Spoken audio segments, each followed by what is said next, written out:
So today, I'm going to be talking about Mission Yozakura Family. It's a series I kind of covered in the past. I did a first impressions on Chapter 1, and basically ever since then, I read through the entirety of it, and I am currently up to date with Chapter 150 that is on the Viz Media site. And I guess that is a perfect segue to talk about today's video sponsor.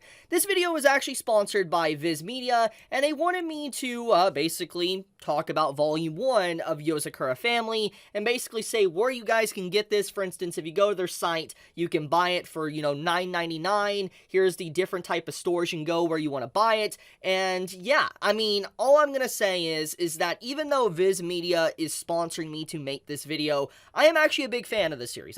Like I said, I made a video in the past of a first impressions. I've been caught up for a while with the chapters. I've been reading it onto a week-to-week basis. It's a good read. It's a legitimately good shonen series, and I'm glad I get to work with Viz Media while talking about a series I actually love. So, I guess, let's talk about Volume 1. So, Volume 1 only has chapters 1 through chapter 7. And the thing about this is that I think the first 7 chapters is actually a good introduction to what the manga has to offer. And so I guess let's start with chapter 1. The premise, what it is, and if it is actually something that you guys might enjoy.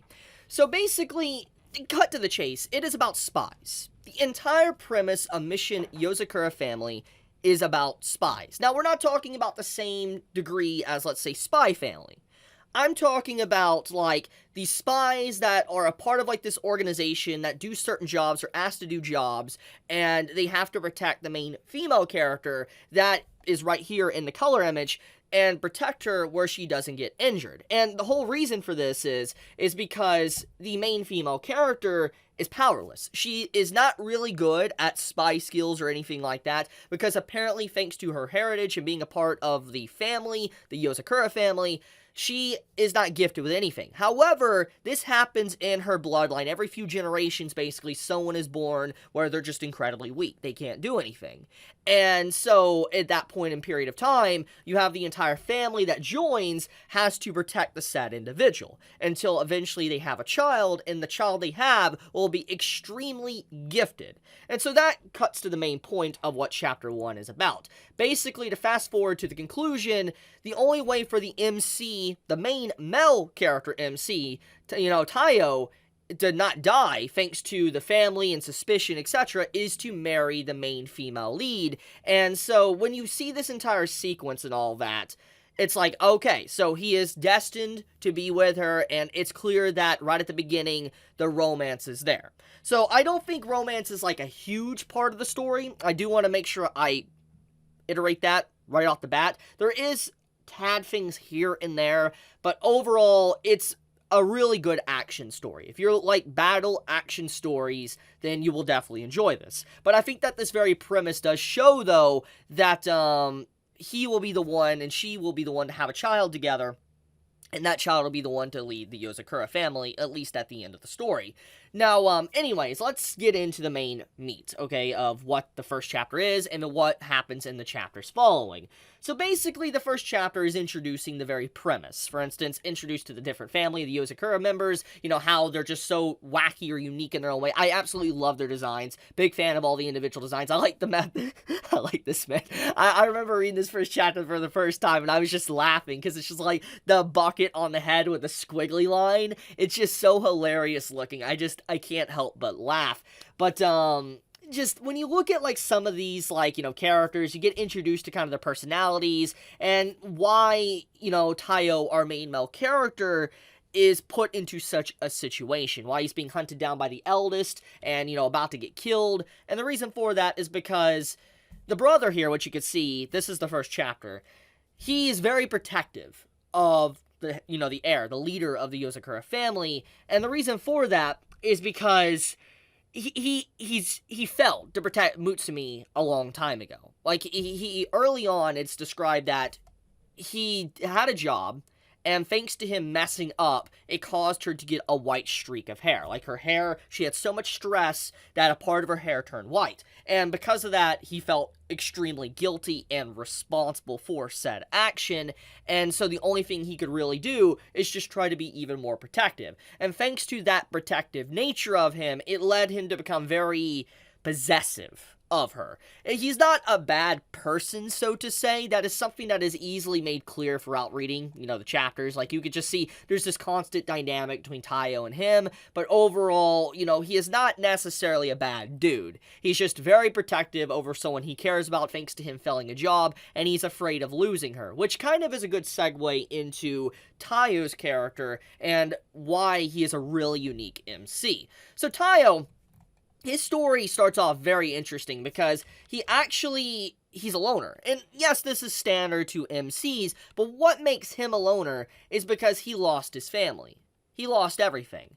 Like, when he was, like a few moments or like earlier months or years prior to the start of the manga, he lost his family in a car wreck. You can see it right here. It shows kind of introducing his sad backstory, and you can see that he doesn't want to lose anyone else. You see when, Mutsumi tries to reach out for him and grab his hand, he shoves her away because he doesn't want to get too close to someone, because if he does, he fears losing them. He doesn't want to lose them. So he is an outcast. He doesn't want to make friends. He doesn't want to have a new family. Nothing. However, thanks to circumstances, he was forced into the Yozakura family.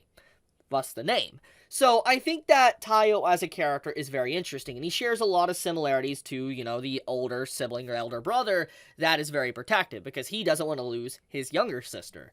So yeah, there's a lot of nice little things in the first chapter, giving a lot of introduction to the character, to the world, what to expect, and that Taiyo is relatively new to the spy world, and he needs to get a lot stronger, which, going into, the following chapters, like Chapter 3, to also, Chapter 2 and stuff, you get, a lot of, information about his training. There is a lot of training going on with his character very early on, that, he needs to survive in the morning and potentially being woke up with a knife, as you can see here. Houses exploding if he's inside of them. We have this entire training menu, basically, that happens in the chapter after this, Chapter 3, where the entire house is booby-trapped, and he has to survive it for, a month without dying. There is just a lot. He goes through a training arc very quickly, which makes sense for a shonen manga, but it's done in a way to where it's not put into oh, you gotta do an exam, or you gotta, do something like that. No, it's not a tournament. It's just, he's gotta survive all these horrific things that's being thrown his way to really build up his endurance and strength. Like, they put poison in his food and all that, and, it's a really good start, I will say. I think that the first 7 chapters, since it's all just volume 1, is a good taste of what you're going to be getting into if you pick up the series. I especially like the conclusion of this chapter. I actually remember, because I reread, for this video, I like the conclusion of this chapter, kind of showing how Taiyo has evolved in just 7 chapters alone, and I think it was perfectly paced for this moment, because you can see that he's been through so much in the past few weeks to months that he's gotten so much stronger. He's able to do things that he wasn't able to do at the beginning, and he's fighting someone of a very high level like this that called him a little weed or whatever, but he's bloomed into a flower. Just, I like this. I like the paneling of the series. The art is good looking. I look at this art. It's just, yeah, I think Mission Yozakura Family is a great manga. It's something, like I said, I've been keeping up with for a while. I've been reading all of the chapters 1 through 150, and all that. And if you want to get into it, you should. It's on Viz Media's site. You can read every single chapter. I really, really recommend it. But also, I will say, please also do buy the first volume as well. I highly recommend it. It's always nice to collect manga. I love collecting manga. I made a video last week showcasing a $600 buy of different manga. It's always fun collecting manga and being able to support the authors that write the stories we love and care about. And I really recommend you guys pick it up. If you're a fan of the story, or if you're interested in it, do pick it up. And also, if you do pick it up, I'm going to be transparent. It does help me out a lot, and I would greatly appreciate it. But I just want to say a few things before I wrap up the video. Thank you so much, Viz Media, for sponsoring this video. I always really love working with you guys. It makes me the happiest, and I'm able to, talk about something I really care about while also doing a sponsor video. It's it's the best of both worlds. It really is. So just thank you so much. You all have a fantastic day or not wherever you live. Be safe, stay healthy. Chibi out.